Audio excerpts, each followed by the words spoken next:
আসসালামু আলাইকুম সম্মানিত সুধী। বর্তমানে আমাদের দেশে বিভিন্ন জায়গায় বিভিন্ন সময়ে বৃষ্টি হচ্ছে। তো এই বৃষ্টির সময়গুলোতে, এই বৃষ্টি চলাকালীন সময়গুলোতে আমরা কি করতে পারি? আমরা কিভাবে আমাদের সময়গুলোকে কাটাতে পারি? আমরা কি গান বাজনা ইত্যাদিতে আমাদের সময়গুলো কাটিয়ে দিব, নাকি ঘুমিয়ে কাটিয়ে দিব, নাকি আমরা আল্লাহ তাআলার ইবাদতে মশগুল থেকে আমাদের এই বৃষ্টির সময়গুলোকে কাটাবো?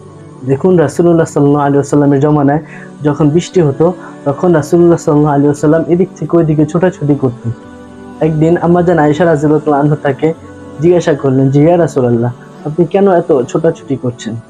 তখন রাসূলুল্লাহ সাল্লাল্লাহু আলাইহি ওয়াসাল্লাম উত্তরে বললেন যে, হে আয়েশা, আমার ভয় হয় কখন না যেন বজ্রপাত হয়ে আমার মদিনার কখন কি হয়ে যায়। এই জন্য আমরা বৃষ্টির এই সময়গুলোতে গান, সিনেমা ইত্যাদি এগুলো নিয়ে থাকবো না।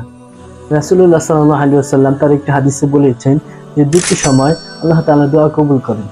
তার একটি সময় হলো যে যখন আজান হয় তখন আল্লাহ তাআলা দোয়া কবুল করেন,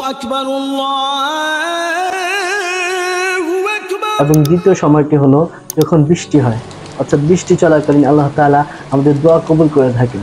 অর্থাৎ বৃষ্টির এই সময়গুলোকে আমরা গান বাজনা ইত্যাদি নাটক সিনেমা দেখে কাটিয়ে দিব না। আমরা এই বৃষ্টির এই সময়গুলোকে কাজে লাগাবো। আমরা আল্লাহ তাআলার ইবাদতে মশগুল থাকবো। আমাদের যে মনের চাওয়া পাওয়াগুলো আছে, আমাদের যে মনের নেক আশাগুলো আছে, সেগুলো আল্লাহ তাআলার কাছে বলবো, আল্লাহ তাআলার কাছে প্রদান করব। আল্লাহ তাআলা যাতে আমাদের এই মনের নেক আশাগুলো পূরণ করেন, এজন্য আল্লাহ তাআলার কাছে আমরা বেশি বেশি দোয়া করব। এবং এই দোয়াটি বেশি বেশি পাঠ করব। দোয়াটি হলো আল্লাহুম্মা সয়িবান নাফিয়া, অর্থাৎ হে আল্লাহ, আপনি আমাদেরকে উপকারী বৃষ্টি দান করুন। আল্লাহ তাআলা আমাদেরকে তৌফিক দান করুন। আমিন।